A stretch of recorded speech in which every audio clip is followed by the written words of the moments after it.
ଯିବ ଆରେ ସେଠି ଟିକେ ଦେଖନ୍ତୁ ସେମାନେ ମାଛ ମାଛ ବୋଲି ଚିଲଉଛନ୍ତି ମାମ ମାଂସ ଦିଅ ଆରେ ତମେ କୋଉଠି ଅଛ ଆସ୍ତା ସେଠି ଏକୁଟିଆ ବସିଛି ତା ପାଖରେ କାହାକୁ ଟିକେ ବସିବାକୁ କୁହନ୍ତୁ ଓହୋ ଅନ୍ଧ ବୋଲି ମୁଁ ଏମାନଙ୍କର ନିର୍ଭର ତା ନହେଲେ ଏସବୁ କାମ ମୁଁ କରିଥାନ୍ତି କିଏ ପାଟି କରୁଛି ଆରେ ଭିତରେ କିଏ ପାଟି କରୁଛି ନାଇଁ ନାଇଁ ଏ ବାହାଘରରେ ବରଯାତ୍ରୀଙ୍କ ମାନେ ଝଗଡ଼ା କରିବା ଗୋଟେ ଅଭ୍ୟାସରେ ପରିଣତ ନାଇଁ ନାଇଁ ମୁଁ ଯାଇ ଦେଖେ ମତେ ଟିକେ ଭିତରେ ଯାଇ ଦେଖିବାକୁ ପଡ଼ିବ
ମୋ ଆଖି ଦିଟା ମୁଁ ରାଣୀର ବରକୁ ଦାନ କରିଦେଇଛି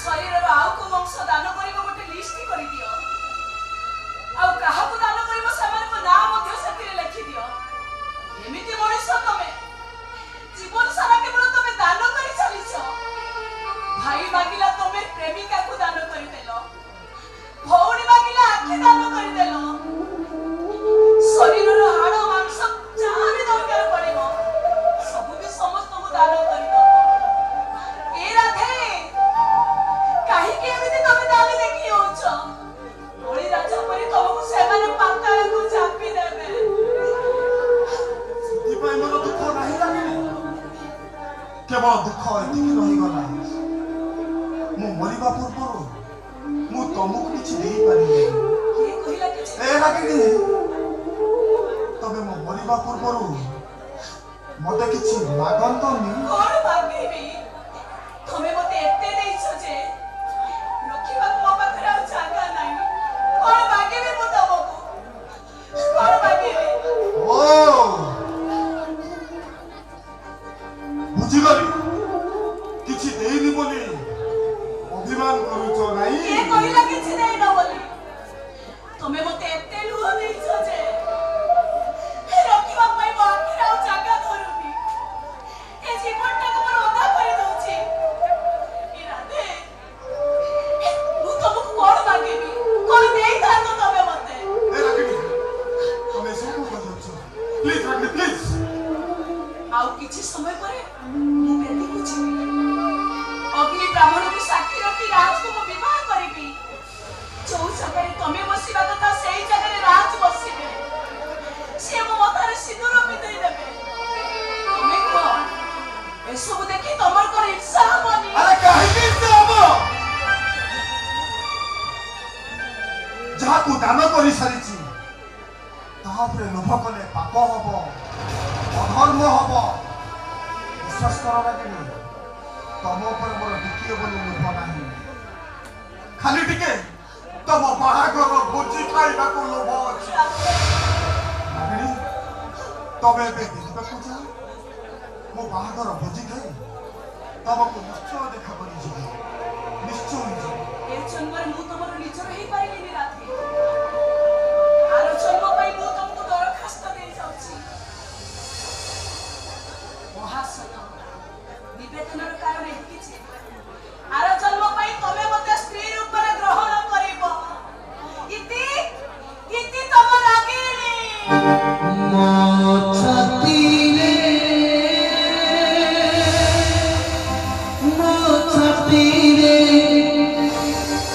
ତୁ ଅଛୁ ତୁ ଥିବ ସାଥିରେ ମୋ ଛାତିରେ ମୋ ଛାତିରେ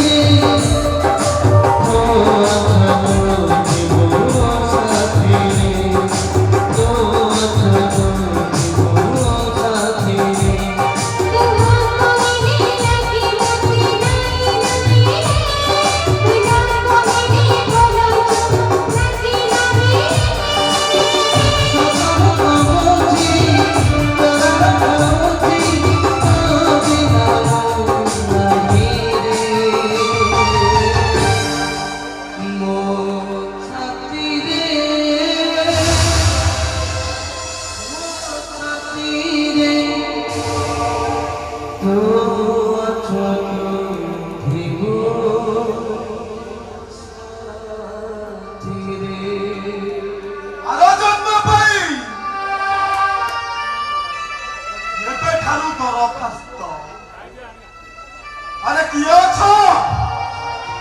ମତେ ଟିକେ ଡାଇନିଂ ହଲ୍ ପାଖକୁ ନେଇଛନ୍ତି। ମୁଁ ଟିକେ ରାଗିଣୀର ଭୋଜି ଖାଇବାକୁ ଚାହେଁ। ଭୋଜି ଖାଇବାକୁ ଚାହେଁ। ଭୋଜି ଖାଇବ? ଭୋଜି ଏଇନେ ଖାଅ। ଭୋଜି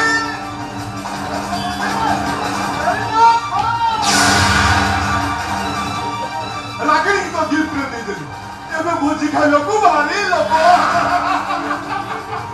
ଆରେ ମତେ ବ୍ଲଡ କ୍ୟାନ୍ସର ଏ କଥା ଜାଣି ସାରିବା ପରେ ମୁଁ ରାଗିଣୀକି କେମିତି ବିବାହ କରିଥାନ୍ତି? ତୋତେ ବ୍ଲଡ କ୍ୟାନ୍ସର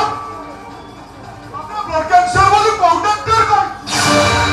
କୋଉ ଲାବରେଟୋରୀରୁ ରିପୋର୍ଟ ଆସିଛି?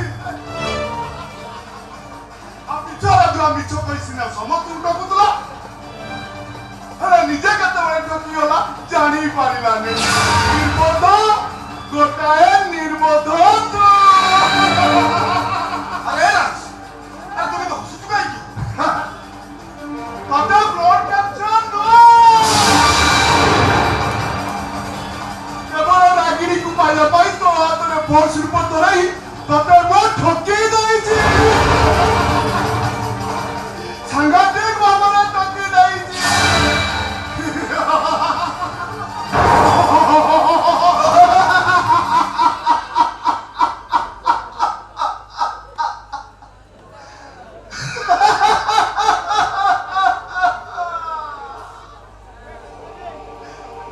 याकुई कौनती भाई भाई भाग मागे भाग्य मागे हेले मो भाई मो जीवन मागेला। अरे राज तो रागिणी दरकार थिला तो मते कहू मुख तो हातरे धरे दे नखाते तो मते एमिति बिछावर ठके देलो। भाई तो जानी छो बाबा मत ब्लड कैंसर को तो जानी सारी बात करे। अरे से खाइबा सारी चलती प्रतिदिन मो रूप को जाई मरीची की बंचीची मो खबर और जानी तो मुझे मोरा छुआ पड़ी को हरी वो गोड़ो धोए बची अरे राज बाबा तो जानी में मते ब्लड कैंसर नुहे से घरे निया लगे में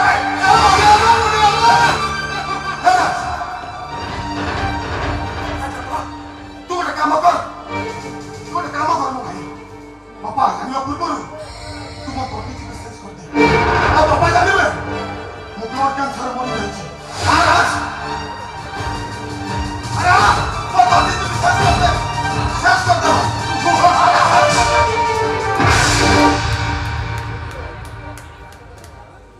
तो बापा रो सुने सारी अपन मो देने सुनले ना आउ किछ करि माने बहुत किछ करि माने तार बहुत किछ करि माने जाने को चाहूं एना दे बाबा एदिरे बसी लागले तू हां मु बेटी की छी ना ओ भाई परा राज बरो ही आसी ए बोली भाई मेरी जीवो ना आगे मेरा घर ठारू मो घर मात्र 20 मिनिट असुविधा होनी संगे पहुंची सकता है परिबनी रात बाबू खाऊ खाऊ मो झियो गोटे अंधको विवाह करि परिबनी। आपण बुझु ना मो राधे को विवाह करे तम झियो अनेक खुशी अब ए राज को विवाह करे जीवन सारा कष्ट पाइबो से देख आपण दया करी टिके छी रागिलो बापा जहां निष्पत्ति नबा हमर सेटा पाइ ना आगे तो निष्पत्ति नबा सही नाही हबो निष्पत्ति नबा को रागिनी के बाप हिसाब रे मु तो उचित मन करबी हैया करबी मदन भरे কথা कहू न तो मानव बाबू हां बुझे पारो राज तुमको प्रत्येक दिन मदन दब बोली चुक्ति करी देई आउ सही लबरे गोटे कौन सही हाथ रे झियो गोटे गिलो को कहलु ना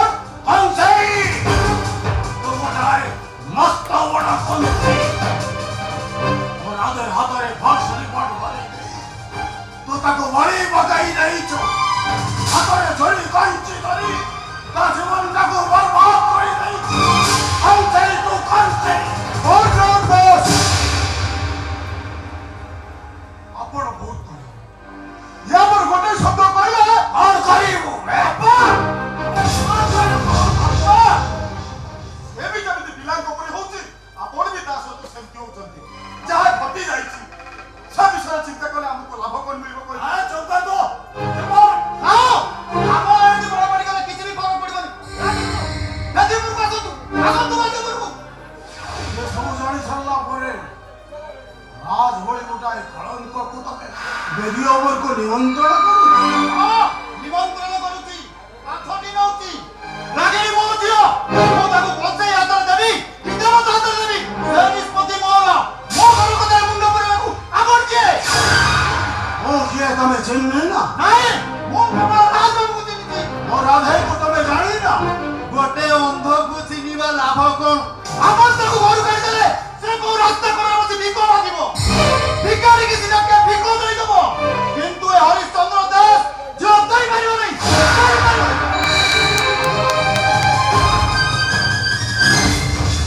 ଏଲିଆ, ମୋ ରାଧେକୁ ଭିକାରୀ ଆପଣ କଷ୍ଟ ହେଇଗଲା। ଭିକାରୀ ଗମ୍ଭୀର କହିଥିଲେ ଆପଣ ଖୁସି ହେଇଥାନ୍ତେ। ଭଲ ହବ ଚୁପଚାପ ଏଠୁ ରାଧକୁ ନେଇଯାଅ। ମୁଁ ରାଗିଣୀକୁ ବିବାହ କରିବି। ନା, ରାଗିଣୀକୁ ତୁ ବିବାହ କରିପାରିବୁନି। ମୋ ରାଧେ ବିବାହ କରିବ। ତା ବାପା କଣ କହିଗଲେ ଶୁଣି ପାରିଲନି? କିଛି ଶୁଣିବା ମୋର ଦରକାର ନାହିଁ। ରାଧେ ହିଁ ରାଗିଣୀକୁ ବିବାହ କରିବ।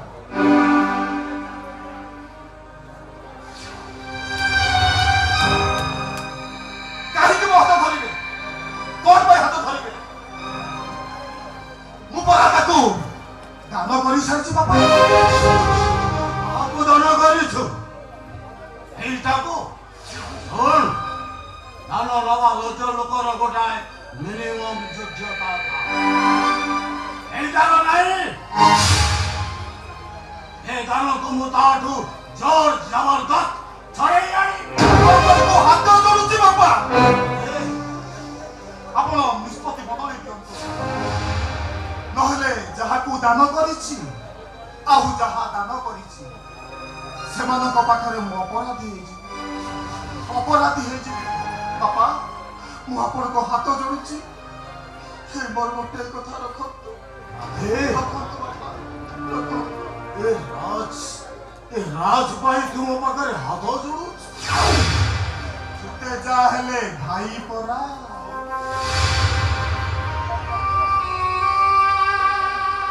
କଲେଜ ଲାବୋରେଟୋରୀରେ ତାର ଯେତେବେଳେ ବେଙ୍ଗ ଦରକାର ପଡୁଥିଲା ତାକୁ ମୁଁ ଯୋଗେଇ ଦେଉଥିଲି।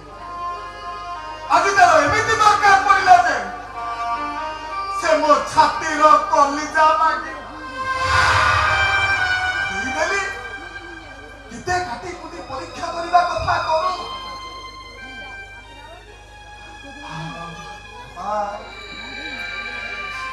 ଆପଣଙ୍କ ରାଧେ କେବଳ ନେଇ ଜାଣେ ବାପା, ନେଇ ଜାଣେନି। ଯଦି ଆପଣ ମତେ ସତରେ ଭଲ ପାଉଛନ୍ତି ଆଉ ସତରେ ଯଦି ଆପଣଙ୍କ ଛାତି ଭିତରେ ମୁଁ ଅଛି, ତାହେଲେ ଆପଣ ଚୁପ୍ ହେଇଯାନ୍ତୁ ବାପା, ନହେଲେ ମୁଁ ବୁଝିବି ମୋ ବାପା ମତେ ଟିକେ କି ଭଲ ପାଏ। ମତେ ଟିକେ କି ଭଲ ପାଏ।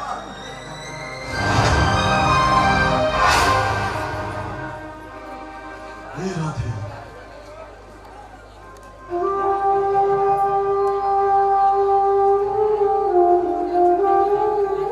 জীবনে মধ্যে কেবে কিছু মাগি आज प्रथम थर पाई राज भाई रागिणी हाथ मागु मना करे केमिति मना करे बाबा गोटाए कथा मन रखी जीवन सब संचित धन केमती नष्ट करदेबुनि किछि रखी बुढ़ा बापटा मरी गला परे बहुत दरकार आसुरे अंतत बच्चे ता मुहरे टिके लिया नहीं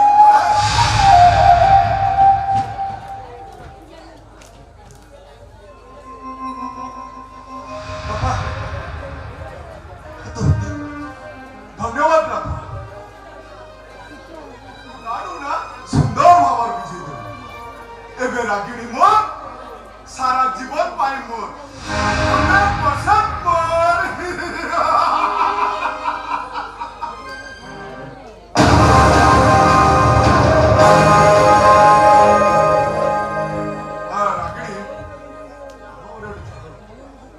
से थोड़ा भी फेरी चलो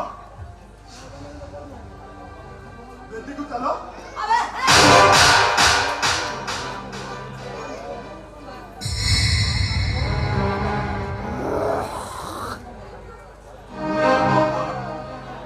ମୋ ଉପରକୁ ତମେ ହାତ ଉଠେଇ ପାରିବ ଆଜି କେବଳ ହାତ ଉଠେଇଛି ଦରକାର ପଡ଼ିଲେ ତତେ ମୁଁ ଜୋତାରେ ପିଟିବି ରାଗିଣୀ ତମେ ସବୁ କଣ କହିଯାଉଛ କହୁଛି ଗୋଟେ କଂସାଇକୁ ଛୁରୀ କହିଛି ଘରେ ଡକ୍ଟର ବୋଲି ପରିଚୟ ଦଉଥିବା ଗୋଟେ ମାଂସ ଲୋଭୀ ସେଦିନ ମତେ ଉଠେଇବାକୁ ଚାହୁଁଥିଲି ସଫଳ ହେଇପାରିଲିନି ବୋଲି ଶେଷରେ ଗୋଟେ ସୁସ୍ଥ ମଣିଷ ହାତରେ ବ୍ଲଡ କ୍ୟାନ୍ସର ରିପୋର୍ଟ ଧରେଇ ଦେଲି ଆରେ ମୋ ଦେହଟା ତୋ ପାଇଁ ଏତେ ବଡ଼ ହେଇଗଲା ଭାଇ ତୋ ପାଇଁ ଏତେ ବଡ଼ ହେଲାନି ଏଇ ଇଡିୟଟ ଛିଡ଼ା ହେଇଛୁ କଣ ବେ ଆଉ ଗେଟ୍ ଆଉଟ୍ ହେ ରାଗିଣୀ ତୋର ମନେ ରଖିବା ଉଚିତ ମୁଁ ରାଜ ଡକ୍ଟର ରାଜଶେଖର ମହାପାତ୍ର କାଇଁ ଡକ୍ଟର ରାଜଶେଖର ମହାପାତ୍ର କଣ ଭାରତର ରାଷ୍ଟ୍ରପତି ଆପଣଙ୍କ ପୁଅ ନହେଲେ କଣ କରିବୁ ମନେ ଥାଏ ଯେମିତି ମୁଁ ଏନକାଉଣ୍ଟର ସ୍ପେଶାଲିଷ୍ଟ ଏବେ ବି ମୋ ବନ୍ଧୁକରେ 6 ରାଉଣ୍ଡ ଗୁଳି ଅଛି ଆଉ ତୋ ପାଇଁ ଗୋଟାଏ ରାଉଣ୍ଡ ଯଥେଷ୍ଟ ମତେ ଧମକ ଦଉଛ ହଁ ଧମକ ଦଉଛି ଧମକ ଜୀବନକୁ ସଞ୍ଚୟ କରିବା ଆସି ତା ନହେଲେ ଯେମିତି ଖୁଚୁରା ପଇସା ଭଳି ଖର୍ଚ୍ଚ କରିଚାଲିଛୁ ନା କୋଉଦିନ ଏନକାଉଣ୍ଟରରେ ମରିଛି ଜଣେ ମଧୁ ଆସି ସେ ପୁଣି ଜଣେ ଡକ୍ଟରକୁ ଏନକାଉଣ୍ଟର ଧମକ ଦେଖୁଛି ହଁ ମୁଁ ମଧୁଆ ମଦ ମୁଁ ପିଏ ହେଲେ ମଦ ମତେ ପିଏନି ମୋ ଭଳି ସବୁ ପୋଲିସ ଯଦି ମଧୁଆ ହେଇଯାନ୍ତି ତାହେଲେ ଦେଶର ଆଇନ ଶୃଙ୍ଖଳା ରକ୍ଷା କରିବାରେ ଟିକେ ବି ଅସୁବିଧା କିନ୍ତୁ ତମ ଭଳି ସବୁ ଡକ୍ଟର ଯଦି ଜାନୁଆର ହେଇଯାନ୍ତି ତାହେଲେ ଓଡ଼ିଶାର 4.5 କୋଟି ଲୋକ ଗୋଟାଏ ଦିନରେ ଶବ ବାଣ୍ଟି ଯିବେ ଓହୋ ଆପଣ ଟିକେ ଚୁପ ରୁହନ୍ତୁ ଆପଣ ଜଣେ ବାହାର ଲୋକ ଆମ ଘରେ ଆସି ଏମିତି ବ୍ୟକ୍ତିଗତ ବାନ୍ତ କରିବାର ମାନେ କଣ ଏ ଭାଇ ରାଜ ଚାଲୁ ବାବା ତୁ ବେବିକି ଚାଲ ଚାଲ ବାବା ଭାଉ ଅପମାନ ପରେ ବି ମୁଁ ଆଉ ବେଦିକୁ ଯିବି ତମ ଭଳିଆ ଅମଣିଷ ପଶୁ ସହିତ ବେଦିରେ ବସିବା ପାଇଁ ମୋର ଟିକେ ବି ଆଗ୍ରହ ନାହିଁ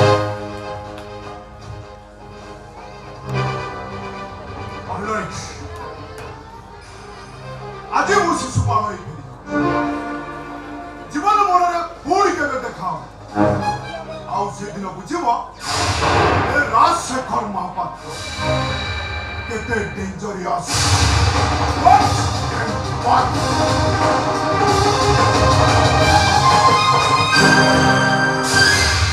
ଆରେ ତମେ ମାନେ କଣ କଲ ମୋ ଭାଇଟାକୁ ତମେ ଏମିତି କହି ବିଦା କରିଦେଲ ଏବେ କଣ ହବ ତମର ଅବସ୍ଥା ଶୁଣ ମୋ ପାଇଁ ତମେ ଜମା ବ୍ୟସ୍ତ ହୁଅନି ମୋ ବର ମୁଁ ଖୋଜିକି ପାଇସାରିଛି ରାଗିଣୀ ମୋ ଭାଇ ଯାଇଛି କି ନାହିଁ ତମକୁ ତମ ବର ମିଳିଗଲା ରାଗିଣୀ ଆରେ କିଏ ତମ ବର ତମେ ମୋ ବର ମୁଁ ତମକୁ ବିବାହ କରିବି ମୁଁ ବିବାହ କରିପାରିବି ଦେଖ ଜୀବନର ଅନେକ କଥା ମୁଁ ତମର ରଖିଛି କିନ୍ତୁ ଆଜି ତମକୁ ମୋର ଏଇ ଗୋଟାଏ କଥା ରଖିବାକୁ ପଡିବ ଆରେ କେମିତି ରଖିବି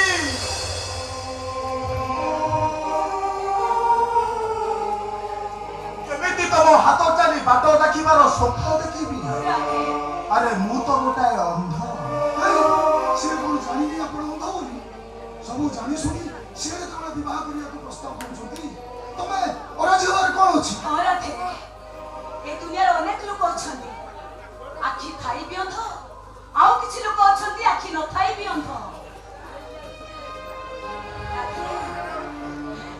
ରାଜ ଭଳି ଆଖି ଥିବା ଲୋକକୁ ମୁଁ ବାହା ହେଇ ଜୀବନ ସାରା କାନ୍ଦିବି କିନ୍ତୁ ପ୍ରକୃତ ଅନ୍ଧକୁ ବାହା ହେଲେ କ୍ଷତି କଣ ଖାଲି ସେତିକି ନୁହେଁ ଲାଗିନି ମୋ ଜୀବନରେ ଆଉ ଗୋଟେ ବାଧ୍ୟବାଧକତା ଅଛି ପୁଣି କି ବାଧ୍ୟବାଧକତା ମୁଁ ପରିସ୍ଥିତିରେ ପଡି ରୁବିକି ବିବାହ କରିଛି ଓ ସେଇ ରୂପୀ